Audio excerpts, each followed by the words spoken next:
శనివారం నాడు స్వామి హనుమ యొక్క ఉపాసనకి అత్యంత ప్రీతిపాత్రమైన రోజు.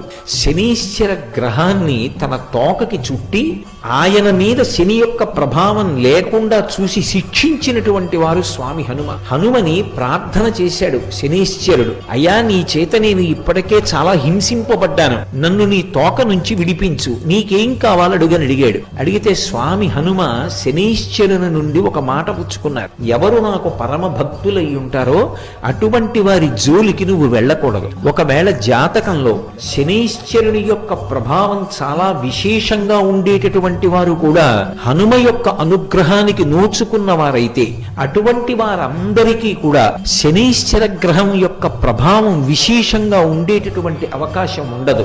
అందుకే హనుమదుపాసన శనివారం నాడు చేస్తే శనీశ్వర గ్రహం ఆనుకూల్యతని పొందుతుంది. నవగ్రహాలు కూడా ఆనుకూల్యత పొందాలంటే హనుమ యొక్క అనుగ్రహమే కారణం. ఏలినాటి శని నుండి ఉపశాంతి పొందాలి అంటే 48 అనుకుంటా, నాకు జ్ఞాపకం ఉంటే 48వ సర్గ ఇంద్రజిత్ హనుమల యుద్ధం.